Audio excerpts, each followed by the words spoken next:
Gunung ini dianggap sakral oleh masyarakat Jawa.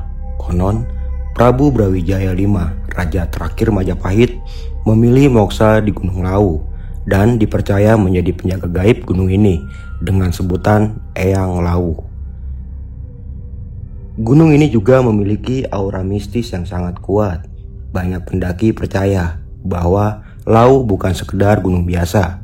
Hal ini juga dialami oleh Rita, seorang pendaki asal Bogor, yang nyaris tidak bisa kembali dari Gunung Lawu karena mengalami kejadian tak kasat mata selama pendakiannya. Mereka semakin saya bicara semakin keras, bersautan dengan mereka semakin keras, mereka semakin tinggi baca sholawatnya semakin keras. Terus udah gitu, kamu ada di sini ngapain? Sama yang anak kecil itu. Aku di sini nggak punya orang tua. Aku tinggal sama kakek aku dan nenek aku. Aku namanya Rama.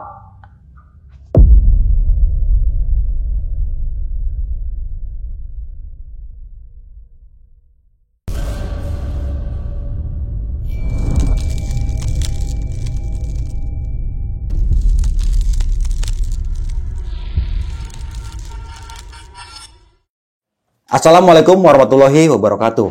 Balik lagi nih di besok pagi. Kali ini bareng gue Bang Mange, pria gemoy tanpa bahan pengawet.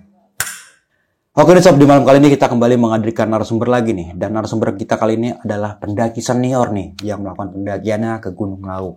Untuk lebih jelasnya langsung aja nih, kita sapa narasumbernya di malam kali ini. Selamat malam, Ibu Rita. Selamat malam. Apa kabar nih Bu? Alhamdulillah sehat, sehat. Alhamdulillah sehat Bu ya. Dari Bogor nih Bu. Ya, Berapa Bogor. jam kemarin? Tadi sih 1 jam sih kurang lebih. 1 jam setengah lah sama istirahat. Oke, terima kasih banyak Ibu ya udah mau meluangkan waktunya Ya, dan berbagi kisah pengalaman horornya. Ya. Ini pendakian satu keluarga di Gunung Lawu. Ya. Di tahun berapa kalau boleh tahu Bu? Belum lama, tahun 2025 ini.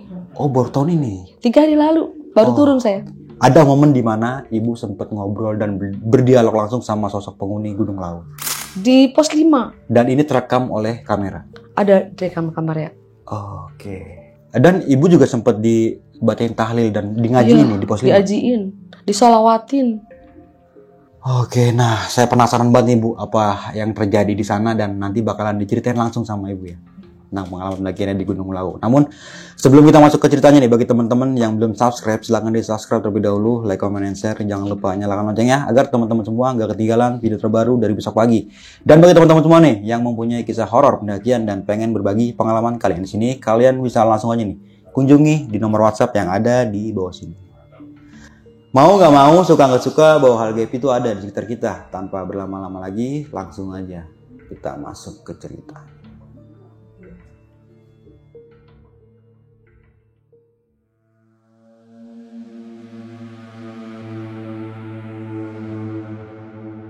Orongannya jika tidak siap. Jadi mama aku terutama ya dari keluarga, maaf kalau saya sebutin Raden Wajuk Diawirya bin Jaja Atmaja itu keturunan dari Raja Panjalu atau kerajaan tertua Jawa Barat sebelum Tarumanegara. Nah, mama aku itu kelahiran Sumedang tahun 1965. Udah sudah almarhum ya. Nah, jadi di dalam proses itu ketika saya merasa ada sesuatu kejanggalan dimanapun itu adanya, saya berada dimanapun, saya selalu bilang kepada karuhun atau leluhur ya, bahasanya itu leluhur, mah gitu kan, tolong saya lagi seperti ini, gitu.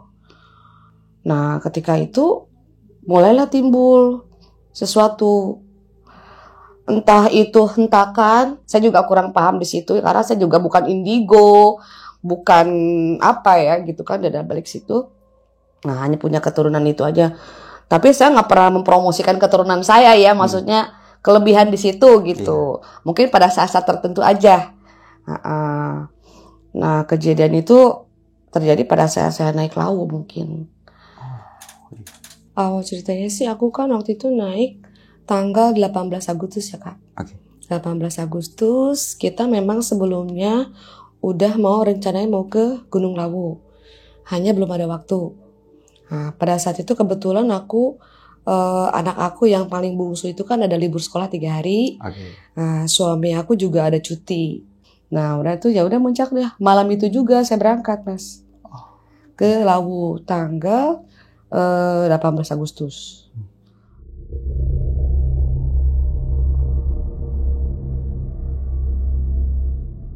Saya naik Lawu itu lewat Candi Cetok.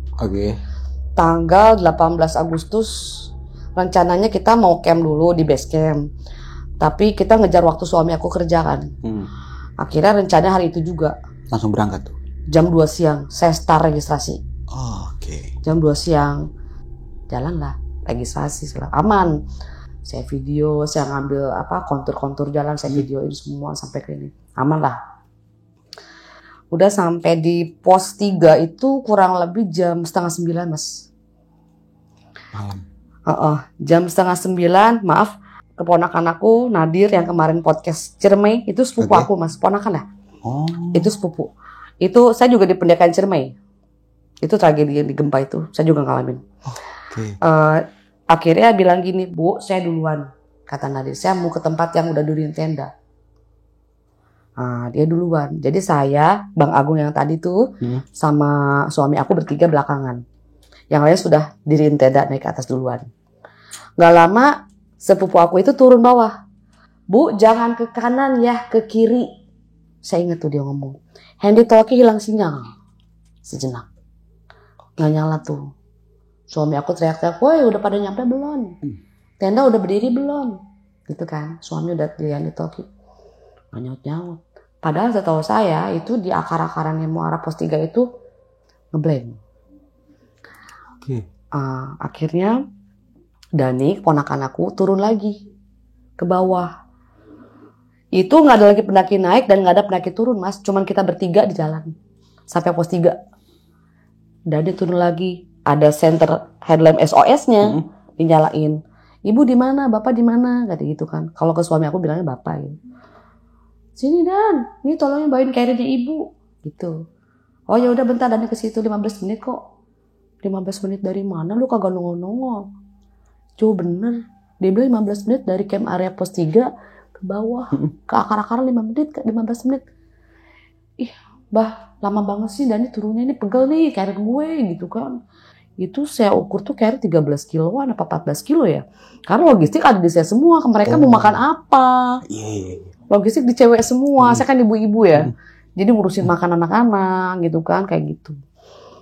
Lama banget sih, udahlah naik aja deh ibu deh. Saya maksain jalan kan. Jatuh di antara pohon 2 tuh. Pohon 2 jatuh, saya di situ. Jadi tangan megang 2 gini saya gitu.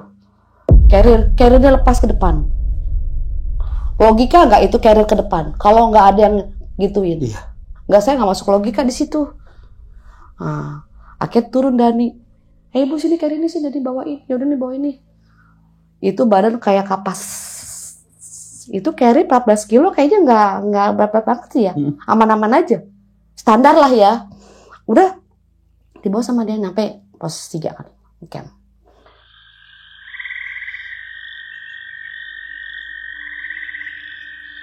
Udah kan tidur, masak biasa kan. Udah kegiatan rutin seperti itu ya. Ritual-ritual masak kayak gitu. Udah rumrah lah ya. Di camp area udah sampai. Kenapa kita di pos 3? Karena kemalaman. Saya kepikiran, kalau ke pos 4, pos 5 boker gue kebayang dah. Gitu kan. Akhirnya udah. Istirahat besok summit lo. Jam 6 ya start. Saya bilang gitu kan. Udah. Summit Mas. Aman.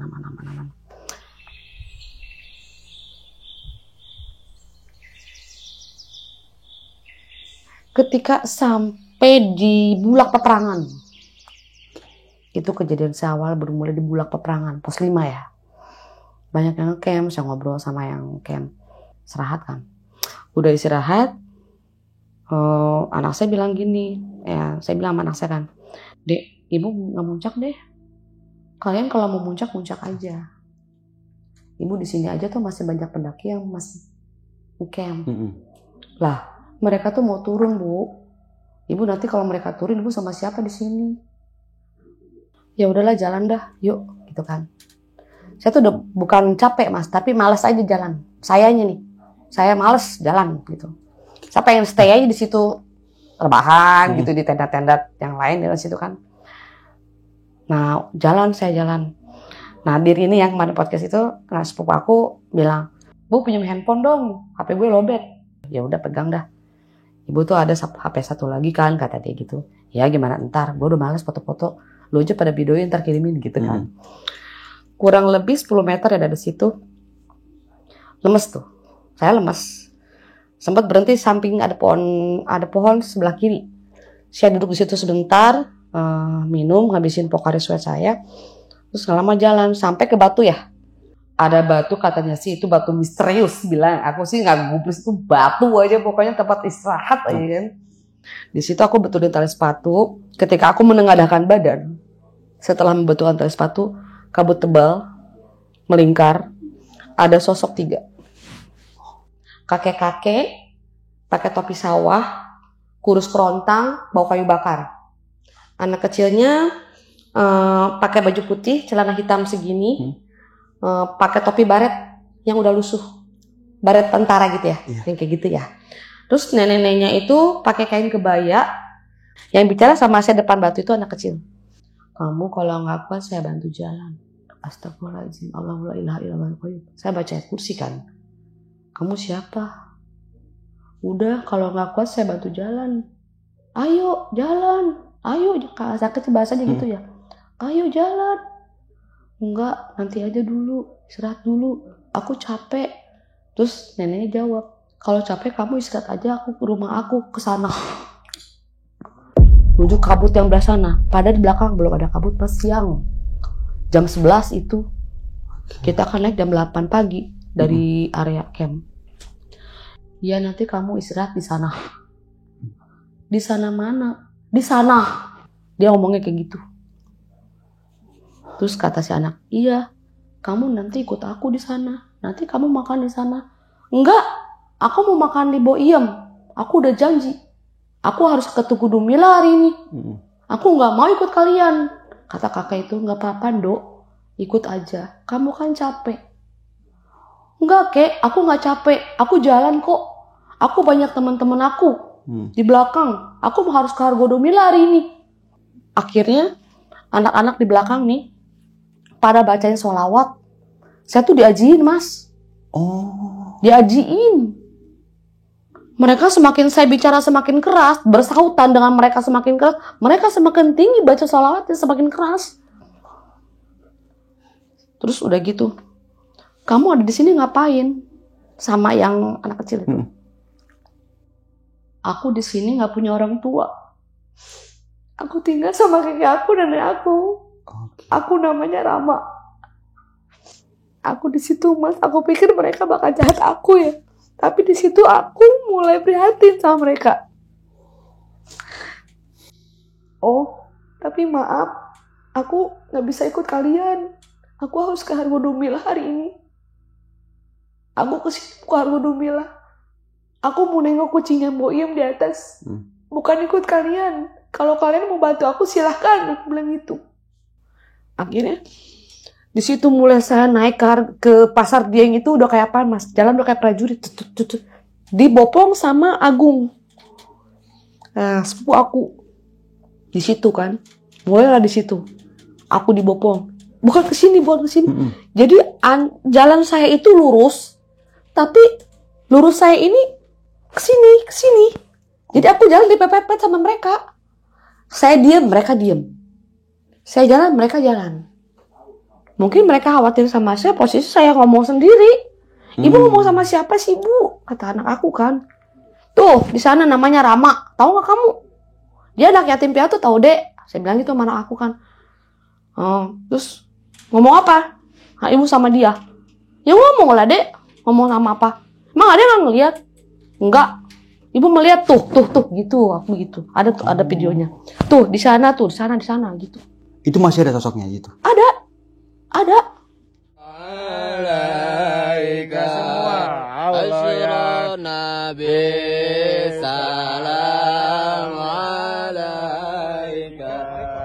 ya Rasul salam alaika ya Habib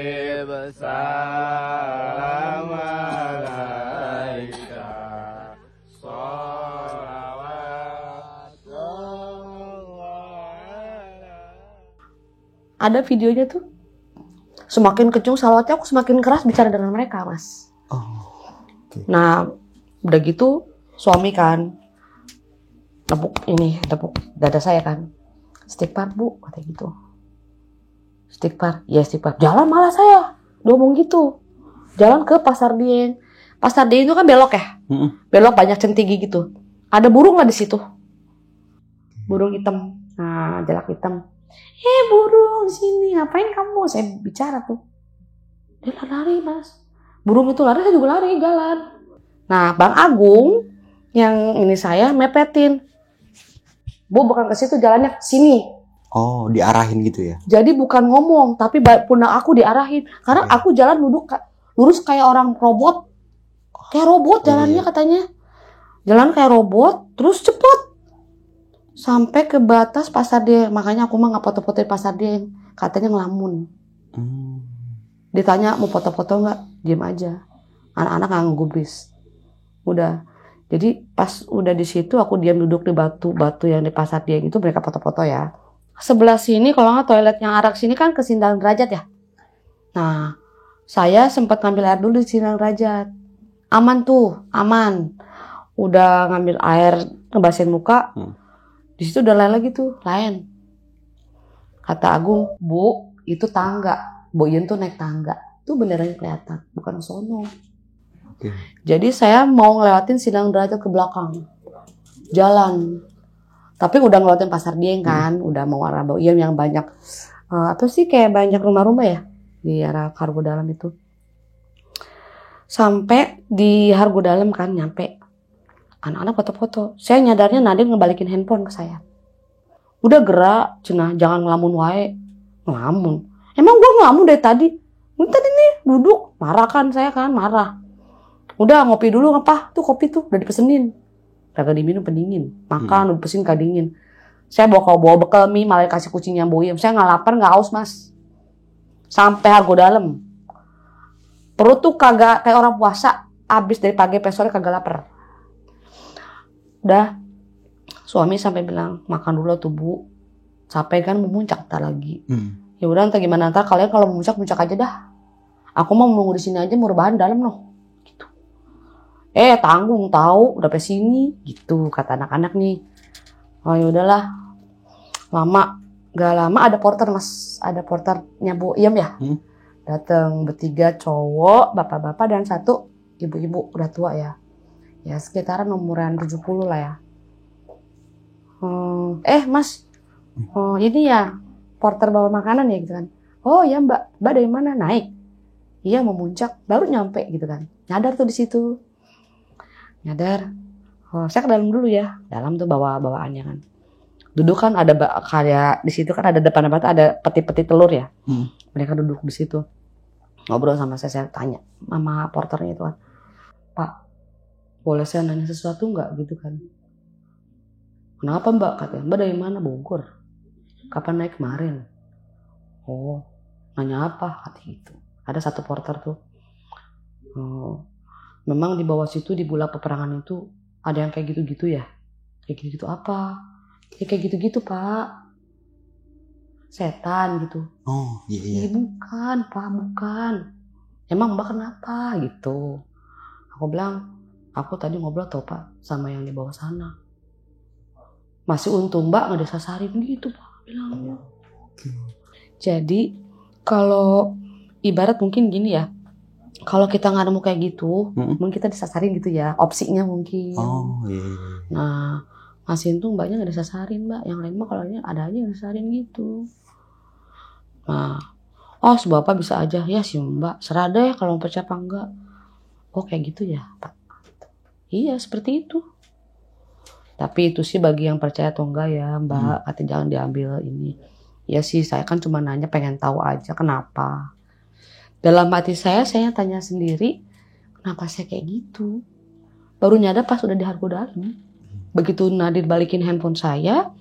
Dan anak-anak bilang. Muncak. Cerah tuh. Saya muncak jam 1 ya. Ke Hargo Dumbila tuh saya jam 1. Siang turun asar. Hujan tuh pas turunnya. Kita duduk di Boyem kan, kopi dulu. Nah di situ Saya pulang kan turun ke bawah. Ini mau lanjut aja apa nunggu hujan reda? Kata saya bilang gini, ini hujan gak bakal reda kalau menunggu. Sampai malam pun hujan. Mendingan turun aja deh daripada kedinginan, hipo lo ntar. Pakai jas hujan semua, saya bilang itu kan. Ya udah turun kan. Pas sampai Bulak Peperangan ada shelter tuh kan. Banyak yang ngeduduh mas.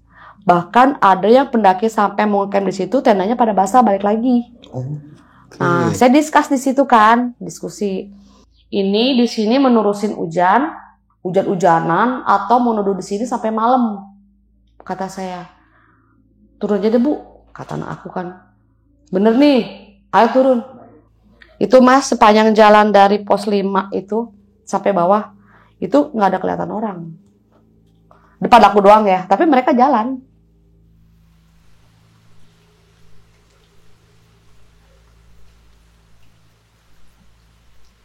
Sampai ke pos 4 itu kan di dalam ada yang hipo mas. Ada yang hipo? Jadi berlima, satu orang hipo. Yang 2 rombongan itu dadakan diriin tenda. Orang gila aja kalau dia naik orang gila berarti. Kenapa bu? Kan hujan mas. Itu badai petir. Jadi pos 4 itu badai petir. Terus di dalam shelter itu kan sempit. Kita kasihan yang hipo ngap. Akhirnya saya lanjutin jalan kan sampai situ. Jadi depan aku tuh nggak ada kayak ada orang. Aku sampai teriak-teriak sama anak aku kan. Oh, dek di mana sih dek? Ngeliat ibu kagak sih dek? Saya kan jas hujan merah ya. Ibu di mana? Sini dek. Udah gelap tau dek. Headlamp ibu mati, gitu kan? Saya kan udah pakai headlamp di sini, mati. Tapi pas udah sampai camp area mau diganti baterai, headlampnya nyala. Udah tuh ya, kan diobrolin sama suami kan. Headlamp yang pada mati, ganti baterainya. Takut nanti kalian mau berkencing tengah malam gitu kan, ganti baterai semua gitu kan. Pan, nyala semua. Apa yang mau diganti mas gitu? Ke suami aku anak-anak bilang. Tapi masih terang bu? Terang, kan kita sampai kemarin jam 9. Gak kebayang dari pos 5 turun hujan, licin, kanan kiri walau-walam kayak gitu ya, udah tekstur Gunung Lawu kayak gitu konturnya. Sampai pos 3 kita camp area itu jam 9 malam. Saya jatuh, trekking pole patah, terus handy talkie juga hilang. Hilang? Iya jatuh. Itu saya tengah malam mau keluar, pengen kencing. Saya bangunin suami kan, mas, gue pengen kencing nih. Udah kencing samping tenda aja. Ih, ogah. Antu toilet ngapa? Ini toilet buka juga. Situ aja dah katanya gitu. Nah, saya kan keluar nongol di pas liatin tenda gini. Ada berisik di arah sana yang deket ini apa pancuran air ya, yang buat cuci. Kan ada pohon, atasnya ada datar. Pohon kali kebawa angin, dalam hati gitu kan asumsi saya. Nggak inilah. Tapi itu berisiknya gini, halo, gitu ngomongnya. Tapi kenceng. Logikanya porter kan minjemin tenda yang buat orang TikTok. Dia tidur sama orang yang hipo, porternya sebelah sana di bawah tenda saya. Itu lagi banyak di Posiga. Di Posiga lagi banyak yang ngam juga karena kemalaman naik. Jadi mungkin mereka besoknya muncaknya kan. Cuma saya kan besoknya turun. Saya kan camp 1 malam lagi. Iya, jadi kan kemalaman mau turun. Berarti 2 malam ibu itu? 2 malam, besoknya baru turun. Tadinya menerusin jam 9 pas turun dan muncak itu. Coba anak-anak nggak mau, besok aja bu pagi. Tuh kita nggak dikejar waktu juga, masih libur gitu. Ya udahlah, besok pagi-pagi ya prepare pulang. Saya tanya pagi-pagi sama orang anak-anak situ, anak yang camp, anak muda. Ada 2 tenda kan? Iya. Ini kan warung pos 3, sebelahnya ada yang camp juga. Nah ini kan jalan, tangga bawah. Ini ada yang nge-camp, bawahnya kan pancuran air yang buat kita toilet gitu kan, nyuci-nyuci. Saya tanya sama tenda 2 itu, kalian pada tidur jam berapa sih? Apaan mbak? Dia mah udah ngorok, udah jam 10 juga. Terus masih ini? Saya mah udah kemalaman mbak, baru-baru ngurusin main-main sama. Datang ganti baju, naruh pakai sleeping bag, bikin domi, tidur. Yang marah berisik tuh mana ya? Saya pikir gitu udah mati kan. Tuh, udah jam 10 kita start pulang ya. Jam 10 start pulang. Abis pos 1 turun itu sebelum pancuran ya. Kan ada tuh. kan kayak jalan setapak gitu ya. Sampingnya kayak pohon-pohon, ya alang-alang kayak gitulah. Itu saya kayak disiram ember. Disiram ember. Padahal di situ nggak ada peralon air. Kan ininya apa? Gentongnya di bawahnya, torennya ya. Iya. Bawahnya kan? Itu di situ kayak gitu ke aku. Tapi ada airnya, Bu? Bukan nggak ada airnya, tapi badan aku tiba-tiba basah semua. Kan nggak hujan. Oh. Saya kan pulang nggak kehujanan. Hujan-hujan tuh pas udah Candi Ketek. Kayak ember cat gede, banyak desir gitu. Tapi saya lihat keliling nggak ada apa sih pipa saluran air yang bocor atau muncrat gitu ya. Nggak ada yang subur gitu, nggak ada. Oh. Nah, udah sampai di situ dari arah ada batu-batu sedikit, turunnya kan pancuran ya. Nah, ada bapak-bapak dari sana bawa pikulan rumput. Turun, Mbak, katanya gitu. Iya, Pak. Bapak dari mana? Ini habis nyari makan kambing. Beda dong rumputnya juga sama poncan tinggi lah gitu. Kenapa, Mbak? Kayak orang linglung. Kenapa badannya basah tuh? Hujanan. Basah. Gitu. Baru sadar badannya. Kata bapak-bapak itu. Bang, pakai jas hujan. Jas hujan. Emang hujan, Pak? Lah itu Mbak bajunya pada basah. Gitu. Aku bilang, basah. Oh, keringet aku kali, Pak. Keringetnya basah begitu, Mbak. Tuh di situ istirahat dulu di bawah sana, katanya gitu. Kalau masih ada baju ganti, nanti masuk angin gitu. Mari, Mbak, saya duluan ya. Jalan bapak-bapak itu. Nggak lama mau turun lah suami aku, anak aku berdua. Ibu kok bajunya basah sih, Bu? Emang kecebur di mana? Gitu. Kan belum hujan itu belum. Hujan tuh di pas Muara Candi Ketek. Hujannya pas di jembatan itu loh. Itu hujan baru turun. Itu masih panas, ojek masih panas, masih terang. Ojek juga, Bang, ojek Mbak gitu kan. Itu kan dari pos ojek ke pos 1 ke bawah kan bisa pakai ojek ya kalau turun ya. Kan jalan lurus kan. Nah, di situ juga aku mau ke kanan, Mas. Mau ke kanan. Ke kanan. Iya. Kan kata Dani nih, Ibu naik ojek lain gitu. Ibu mau naik ojek bukan? Enggak. Kok ke situ? Cuma ojek, Bu, gitu. Ini tuh lurus tuh puncak Tulsun tuh, base camp. Anak panahnya base camp. Turunlah, kan. Udah habis turunan yang ada jembatan kecil terus jembatan besi ya. Itu nyium bau darah, Mas, darah murni. Ibarat saya dapat menstruasi nyium darah sendiri. Di situ badan aku bau darah semua. Kata anak aku nih, kata Dimas, Ibu habis makan apa sih? Katanya gitu. Kentut ya? Kentut. Kok bau busuk gitu? Ih, apa sih, Dek? Udah jangan neko-neko gitu kan. Udah jalan aja, jalan saya duluan kan. Hujan langsung. Bos kabut. Hitam. Itu jembatan yang besi itu, bawahnya tuh gelap. Abu-abu. Kalau saya rumput ya. Gelap abu-abu. Itu baunya ke sini, baunya ke badan aku, bau darah. Aku merinding, bau darah ke aku. Lari kan aku kan, astagfirullahaladzim, lari ke arah yang warung-warung yang dekatnya ada warung-warung ya yang buat wisata ya. Mulai situ hujan petir, ceder. Akhirnya aku pakai jas hujan kan. Suami aku masih di bawah, dia mah lewat bawah, lewat ojek. Mas kok ke situ sih jalannya sini? Lu yang ke situ, gitu. Emang udah ojek lu gitu. Hujan gini mana ada ojek? No, di pos registrasi ojek, tarik pulang gitu. Ya udah gue pakai jas hujan dulu. Pakai jas hujan. Anak-anak yang lain masih di atas tuh, belum sampai ke jembatan itu belum. Mungkin mereka pakai jas hujannya di sana kali ya. Di perbatasan itu kan. Turunlah anak-anak. Bu. Kentut ya? Ih, lu pada dari tadi ngapain sih? Kentut udah gue jalan. Akhirnya jalan aja. Habis berani mulu. Jalan sendirian tuh. Pakai jas hujan kan. Jalan sampai ke batas registrasi ya. Bawa registrasi itu kan bawa ojek. Iya. Ini kan harusnya tangga-tangga dong. Saya nggak kesini, Mas. Sana. Anak aku turun. Ibu bukan ke situ, jalannya ke sini gitu. Jadi saya udah lantang-lantung. Sadarnya itu pas udah ngambil air wudhu di base camp. Baru sadar tuh. Iya, sampai peralon yang di dalam kamar mandi itu rusak. Karena saya. Kan saya mandinya pakai bak, diginiin. Nggak pakai gayu, ada gayu, tapi saya udah amburadul. Gayu si bak mandi tuh diginiin ke badan aku. Itu posisi habis hujan, basah kuyup, kebayang dingin nggak? Dingin dong pasti. Itu nggak ada dingin aku mah. Anak-anak pada mandi air panas di base camp atas, bayar 15.000. Aku diginiin, terus paralon lepas, aku bilang dalam kamar mandi, tolong gitu.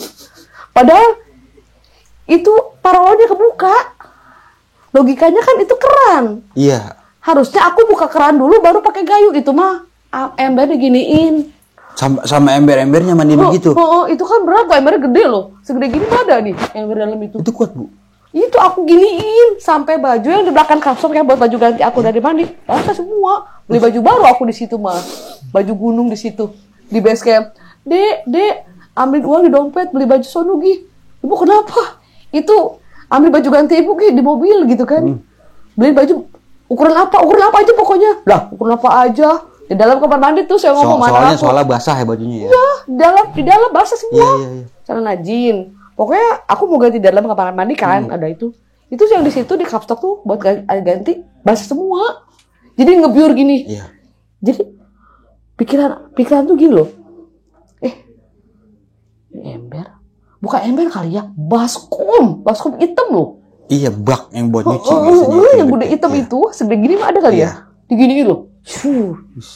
Sampai ke bawah gini. Gak ingat itu di belakang ada kapstok baju ganti aku. Oh, basah juga ya. Semua. Iya. Sampai udah ganti baju nih ceritanya. Kata suami, "Yuk mandi gak dingin apa?" Katanya gitu. Aku mah gak mandi ya, anak-anak pada mandi air panas tuh di base camp atas gitu. Hah, dingin? Enggak dingin. Berasa dingin banget pas mau pulang Mas di mobil. Saya ngegigil sampai pakai SB di mobil.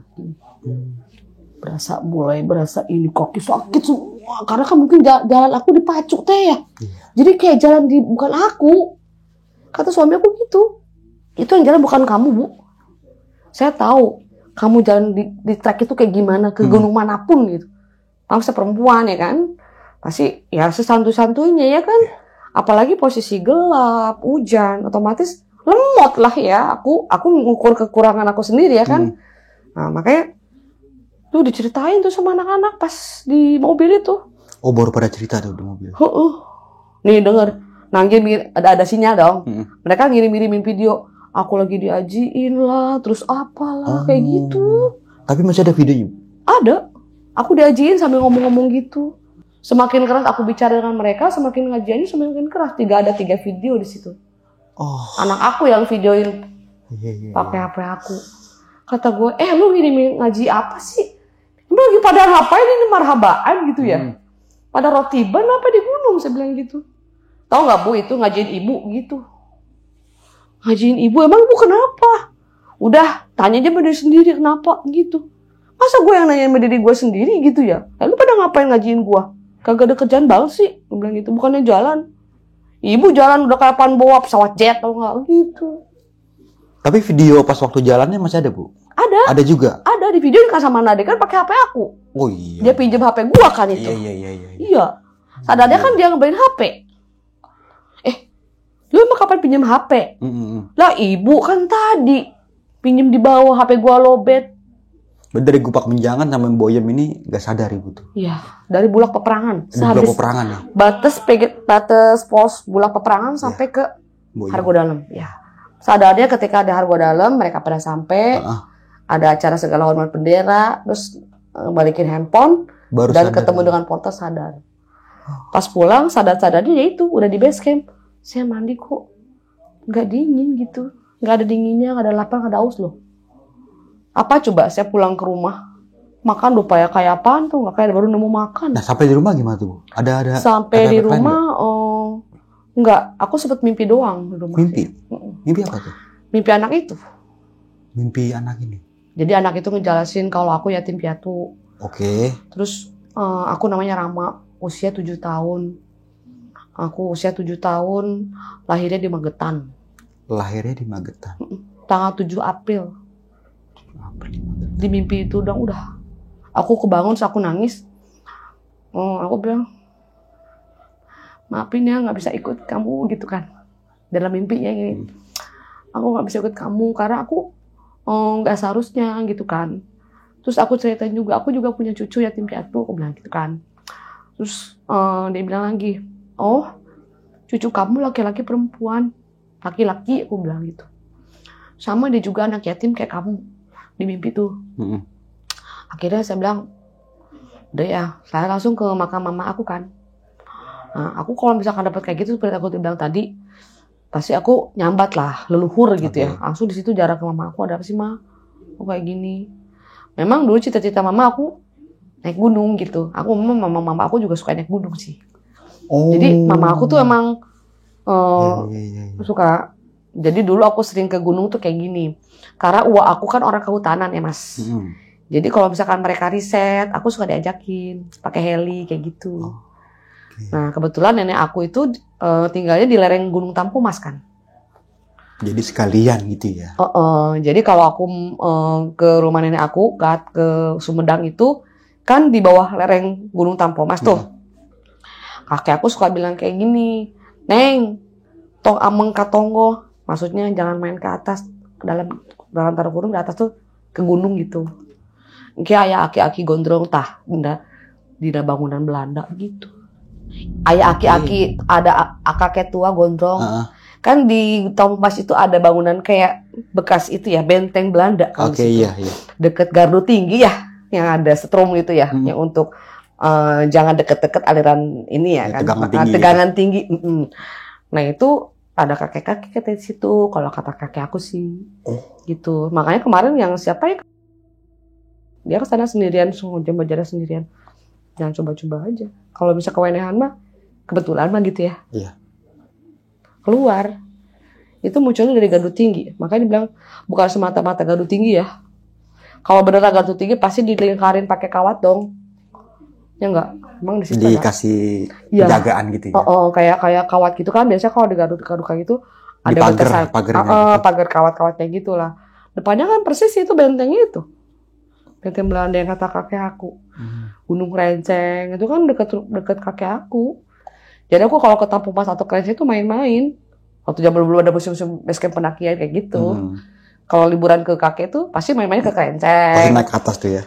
Main-mainnya ke Tampumas gitu kan. Makanya Neng, tong among kadinya katonggoh. Maksudnya jangan main ke situ, jangan main ke gunung. Bisa aya aki-aki sia gondrong gitu. Tapi kalau ke gunung lain nggak apa-apa gitu. Nggak apa-apa. Cuman kakek aku kalau misalkan kita liburan ke sana kan pengen naik gunung. Senang aja gitu ke kebun gitu. Kan banyak kebun-kebun ya kan. Iya. Dulu mah kan belum ada yang namanya jalur pendakian arah Krenceng itu kan. Aku waktu ke Krenceng itu nggak ada jembatan-jembatan yang dibikin kayak base camp kan. Rata aja kayak jalan kebun warga kan. Nah sekarang kan udah bagus Krenceng. Udah ada parkiran ya kan. Luas-luas. Udah dikomersilkan. Aku tahun 91 ke sana tuh kayak kebun aja. Kayak kebun kayak gitu. Kalau main ke Sumedang gitu kan. Sebelumnya dulu saya di Sumbing. Di Sumbing juga ketika ada peraturan di Sumbing itu kan ada peraturan yang namanya nggak boleh bersiul. Saya lewat ke Jamungkur ya. Nggak boleh bersiul, nggak boleh buang air kecil dan nggak boleh meludah ya. Saya turun itu pengen kencing mas, kebelet. Dan biasanya aku kalau misalkan pendakian Musamit itu aku pakai pempes. Kalau di atas gunung 3.000. Nah itu di Sumbing sempet.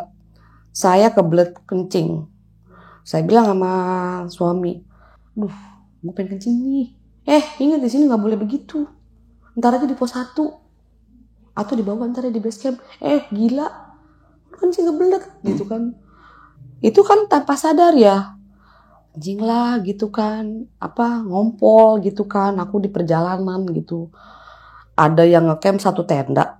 Saya tahu aku di situ nggak boleh ngecamp ya di sampingan itu. Saya juga tanda tanya itu pendaki atau bukan. Nah di belakang itu ada batu sebesar ini. Di belakang ada 3 orang, ke depan 3 orang. Saya di tengah-tengah posisi 7 orang juga, ke belakang 3 orang. Kata keponakan saya, kenapa bu? Enggak. Jalan. Kenapa bu? Enggak. Dah ngomong. Jalan ngapa cepet? Kata suami saya kan. Kamu lihat apa sih? Katanya gitu. Enggak, udah jalan gitu kan. Ketika lirikan ke belakang, ketika saya lirik ke belakang kelima kali, di belakang teman anak saya namanya Ipai. Kenapa sih bu? Ada apa? Haus ya? Lapar? Berhenti dulu dah. Enggak Pai, enggak apa-apa. Begitu lihat ke belakang itu yang tadinya batu, bukan batu, mata mas. Mata?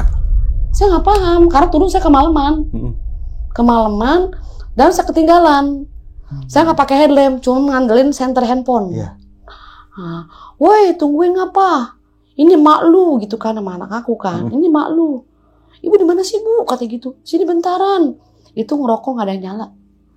Saya nggak nyala-nyala dari pos 3, dari pos yang tadi itu yang pintu gajah mungil itu. Saya nyalain rokok nggak nyala-nyala mas sampai bawah. Dan itu korek apinya pun dapat dari pendaki. Mas pinjam korek dong. Oh nih bu, saya juga boleh nemu. Hah boleh nemu? Waduh nggak ngerti juga ada boleh nemu di mana juga ya. Situ saya nggak berasumsi nemu di mana kali ya, mereka itu kan pendaki juga sama kayak aku kan, nggak berasumsi lah gitu kan. Akhirnya udah sampai di pos 1 kan itu udah mau arah ke pos ojek ya, pos pintu rimba ya, kan ada gituan ya yang alang-alang gitu. Nah itu saya turun naik ojek itu sampai bilang gini tukang ojeknya sama aku, Mbak berat badannya berapa sih? Berat amat gitu. Mas berat amat, cuma 53. Berat apa sih? Carrier-nya berapa liter mbak? Gitu.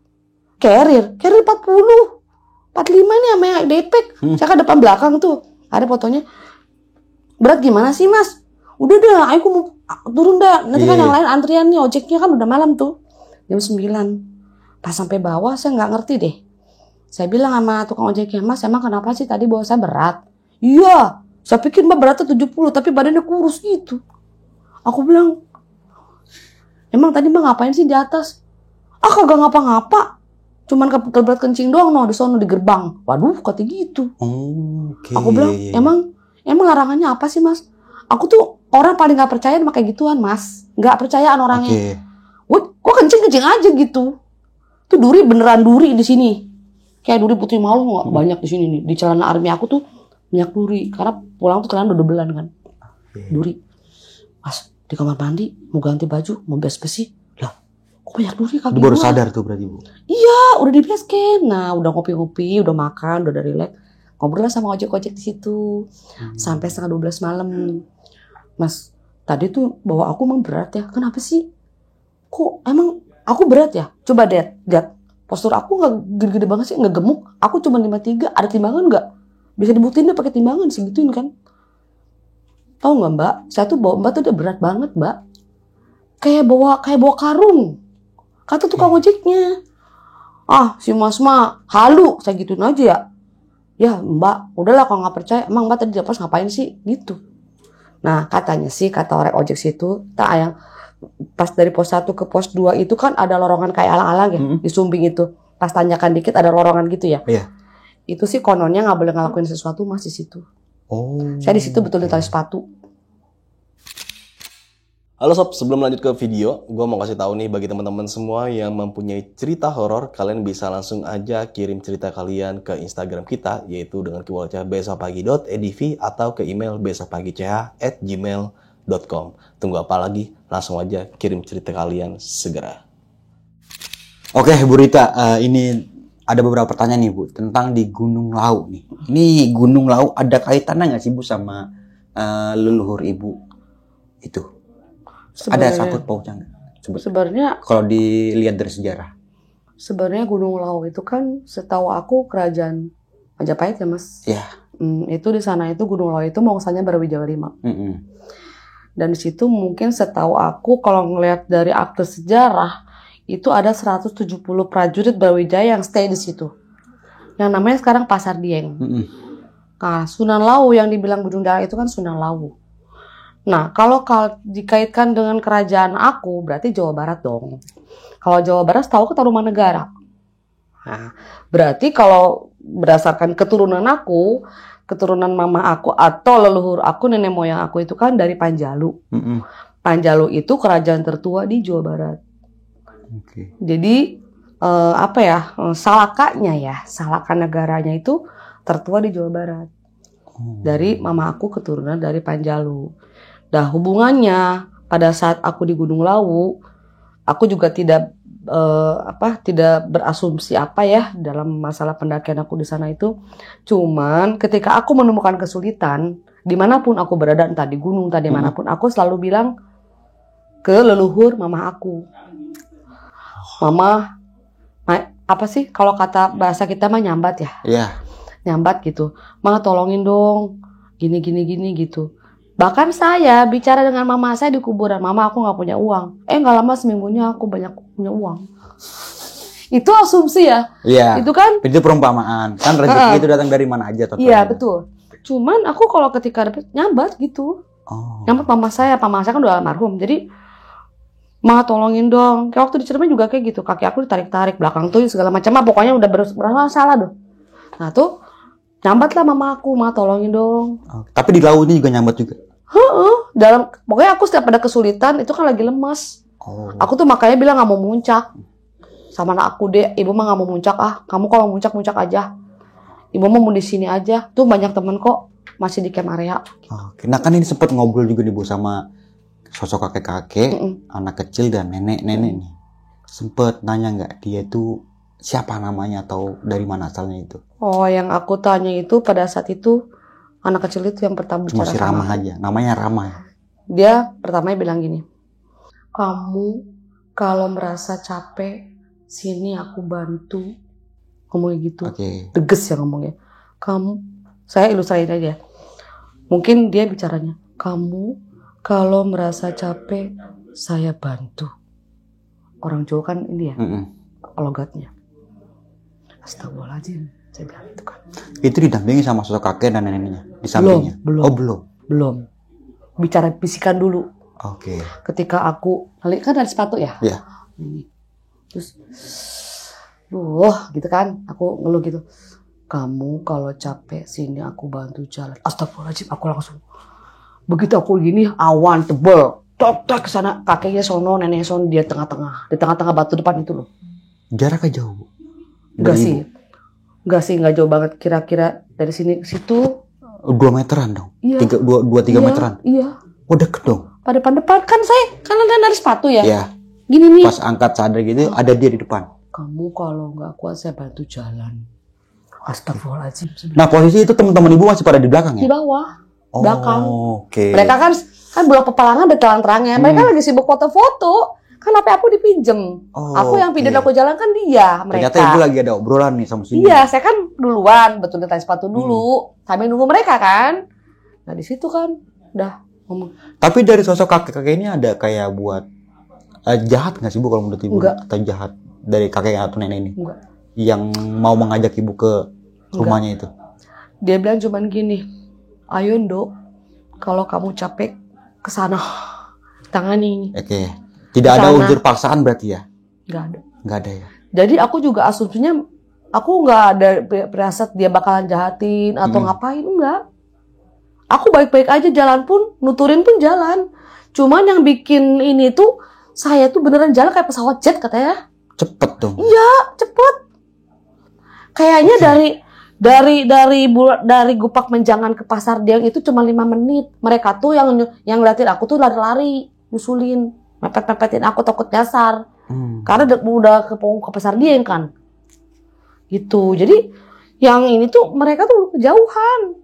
Suami juga bilang, suami saya kan, Bu, kamu tuh jalan apaan sih katanya? Ngap lu? Enggak ngap, biasa aja. Astagfirullahaladzim. Tapi efeknya terasa pas sudah di mobil berarti? Udah di mobil mau pulang. Capek sekali berarti. Kayak dikejar-kejar beneran. Aku mah udah di mobil tuh diem, tidur pakai SB. Iya. Tidur berarti pakai naik ada gangguan, turun juga ada gangguan juga. Terus turun. Tapi kan turun. Ini berarti kan turun mah itu yang anehnya itu. Saya tuh kayak disemut, baju aku basah, itu kata bapak-bapak yang lagi manggul. Mbak hujan di atas gitu. Sama suami juga ngeliat basah juga kan baju? Iya. Basah. Tapi ibu nggak kerasa kayak disiram, cuma denger suaranya aja berarti. Gini, jadi aku kan jalan. Jalan kan dari habis warung itu kan turun ke bawah. Tapi pada ngerokok kan. Berarti ibu jalan duluan? Bu kalau mau duluan aja. Ntar kalau bos ojek naik ojek kalau capek gitu. Yeah. Nah, ya udah duluan ya gitu kan. Nah pas saya mau turun itu ada pendaki ya ke atas. Turun Mbak? Iya. Sendiri? Enggak tuh, masih ada rombongannya. Mas bertiga? Iya. Tapi udah duluan yang 2. Tadi saya cari spot dulu kan gitu. Hati Mbak, ya yuk gitu kan. Jalan kan saya kurang lebih beberapa langkah. Syur gitu. Gimana sih kita orang ember nyiram ke tanaman. Syur gitu. Hush, apa tuh? Gitu kan. Dimas saya manggil aku kan. Dek, udah di mana sih Dek? Ibu sendirian. Gitu. Di tengah-tengah itu. Gak lama muncul aja anak aku. Kenapa Bu? Kan tadi pengen duluan katanya gitu. Hmm. Dek, lu ngedenger suara air kagak sih gitu. Air apaan? Rumput no, air. Gitu. Nah, baju ibu pada basah dari mana? Kejebur gitu. Terus juga anak ibu nyium darah juga. Enggak ada. gitu, Boy. Enggak ada. Aku doang. Anak aku mah nyunya telur. Ada bapak-bapak sebelum pas lagi saksi pada makan Indomie. Beda atuh telur sama darah mah, ini mah darah. Jadi si darah itu nyunya cuman ke aku doang. Jadi kayak aku tuh maaf kalau misalkan kayak orang kayak abis ngelahirin darah nifas ya. Kayak gitu. Nah di ujung jalannya itu kayak ada megang ini besinya nih. Gitu. Kayak gini ngeronta-ronta gitu. Gitu. Apaan tuh? Gitu kan. Udahlah aku jalan pakai jas hujan, jalan aja udah. Tapi kan ini kejadian bukan pertama kalinya ibu ngerasain kejadian aneh di gunung. Kalau yang ini aku bilang ini paling kronis ya. Ini yang paling parah berarti. Paling parah. Waktu di Sumbing ya. Sumbing, waktu di Merbabu di pos 3. Itu juga sama seperti itu juga. Cuma yang lebih parah Gunung Lawu ini. Enggak, kalau di Sumbing mah saya kan dituturin mata ya sampai bawah. Yang mata besar itu ya. Kayak genderuwo. Terus kalau di Sumbing itu ini apa namanya? Kayak perempuan tapi badannya kayak macan tutul. Perempuan badannya kayak macan tutul. Iya. Bintik-bintik. Itu fotonya ada di HP saya yang hilang. Itu di Merbabu di pos 3. Karena pada saat habis webbing kedua ya, kalau nggak salah pada webbing ya, saya tuh ditinggalin. Bukan ditinggalin, karena saya ketiduran. Saya ketiduran. Memang sengaja pengen rebahan dulu kan, tapi juga banyak yang naik. Mbak istirahat yuk, katanya yang naik yang pendakiran dari mana? Dari Blora kayak gitu. Ayo istirahat. Nggak habis webbingan itu kan, saya mau makan, anak-anak udah pada di atas. Di handtalknya saya pegang. Bu makan nih, bukan nesting, ngopi dah. Ya bentar gue sampai nih gitu kan. Kan abis webbingan itu, kok saya nggak nyampe-nyampe. Saya di webbingan itu nggak nyampe-nyampe. Bu masih di mana sih lama amat, katanya gitu. Lapar nih, udah mau naik pos 4 belum? Kan bentar lagi Sabana 1 ya, kalau mau Babu kan. Kenapa banget sih. Tar dulu dah. Betulin carrier kan, saya kan habis tiduran. Betulin carrier buat apa sih gitu kan. Ih kata gue, pasti lihat itu kan hitam, ini putih-putih, ini hitam tuh toto kapacan tutul, cewek, kuntilanak. Itu saya bawa carrier mas dilempar tau nggak, diseret nggak diginiin sampai pos 4. Karena saking takutnya. Akhirnya carrier aku dibawain sama teman aku, dibawain di double carrier tuh. Tapi yang lebih gokil ini yang kronisnya di Gunung Lawu. Di Gunung Lawu ya. Tapi berarti ibu udah nggak kaget lagi ngeliat sosok seperti itu ya? Iya, udah. Cuman ya kalau di Gunung Lawu sekarang kemarin itu ini beneran yang setahu aku kalau kayak gitu-gitu sakral kayak gitu misi gitu kan jahat ya. Ini enggak gitu. Malah bikin akunya jadi prihatin ngeliatnya. Sampai ke atas pun apa ya gitu. Ih, anak itu kemana gitu kan. Sampai aku kepikiran kayak gitu. Ih, anak itu kemana? Terus kata anak aku, si Ramanya mana bu gitu. Jadi mereka tahu kalau aku nama manggil-manggil.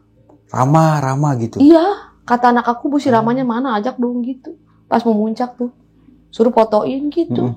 Iya, anak aku malah bilang gitu. Diledekin gitu ya? Iya. Rama. Iya. Ibu tadi ngomong sama anak kecil kan? Ibu tuh ngomong sama siapa sih bu? Gitu. Anak-anak bentak-bentak. Pas di bawah udah ngobrol-ngobrol tuh kan. Mau siapa sih katanya gitu. Seramanya mana bu gitu. Aku udah bercandain. Iya. Dia nama bahkan aku Rama. Sampai puncak terus sempat dipotoin sama pendaki dari Bogor yang TikTok. Itu tadi ibu sempat bilang dia itu hipo. Iya hipo. Di pos berapa? Jadi dia mah itu, jadi saya kan neduh dulu, sama pulang puncak tuh neduh dibawain kan. Saya balik lagi ngopi, saya ganti jas hujan, ganti pakaian karena bawa baju ganti juga. Dia mah pulang mas berdua. Kata dia sih dari pos 4 ke pos 3 itu dia 3 jam, mustahil ya. Saya cuma sejam. Yang lama itu dari pos 5 justru ke pos 4 ke Penggig itu kan lumayan lama kan jalannya gitu-gitu ya. Dia mah 3 jam katanya disasarin. Akhirnya ketemu sama porter sama ranger yang mau naik ke atas yang ngecamp di pos 4. Yang hipo ada di pos 4 yang ngecamp nanyain. Ke saya nanyain, Mbak katanya gitu, itu di pos 4 ada yang hipo ya katanya gitu.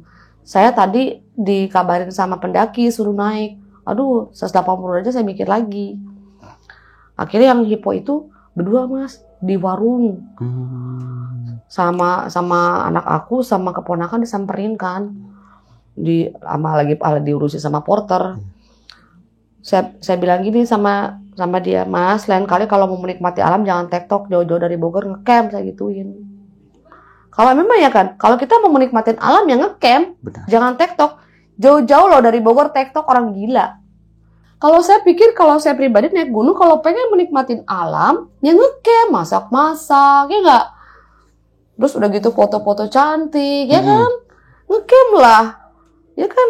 Terus kita juga di camp juga kita tidur bisa, ya kan? Menikmatin alam juga. Dia suasana. TikTok dan bawa motor Bu berarti. Motor. Waduh, motoran ke Jawa Timur itu. Gila. Kata saya itu ya, tas udah kan dipasangin tenda. Harusnya kan itu tenda buat porter. Buat porter situ kurang lebih ada 4 orang ya. Karena ada pendaki dari Bogor juga, pendaki dari Jakarta dia pakai porter. Akhirnya tenda yang buat porter itu dipakai dia. Yang TikTok itu berdua, aku kasih emergency blanket, aku kasih obat-obatan, makan segala macem. Kalau kata anak-anak aku sih, apa ya, lagu gitu ya.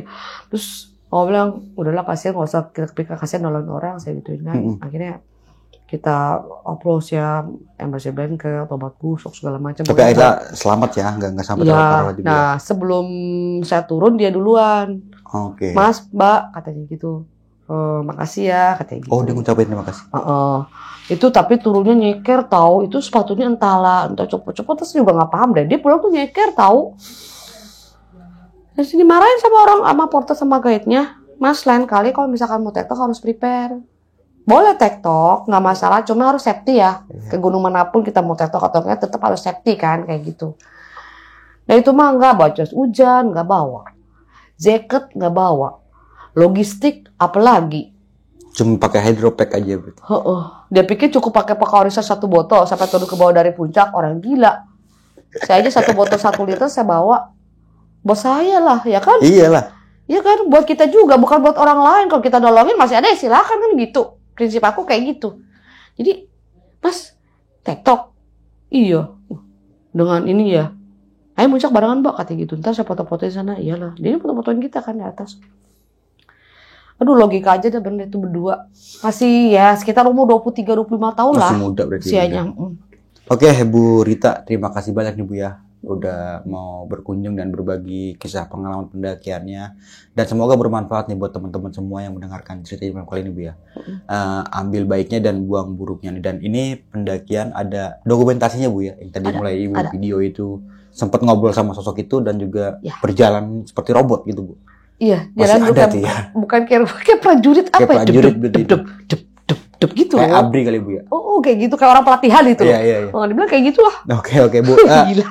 Terima kasih sekali lagi Bu, dan sebelum mengakhiri video kali ini mungkin punya pesan-pesan ya buat yang mendengarkan cerita di malam kali ini Bu. Apa Bu? Pesan dan kesan saya untuk tidak hanya untuk saya juga dan semua pencinta alam, ya kan, pendaki gunung semua. Dimanapun itu berada, gunung manapun berada, tetap harus safety. Dan kedua juga jangan lupa berdoa kepada Yang Maha Kuasa, yang pelindung alam kita itu. Dan ketiga, jangan meninggalkan sesuatu kecuali jejak ya. Sampah jangan lupa buat turun. Cuma separuh itu Bu.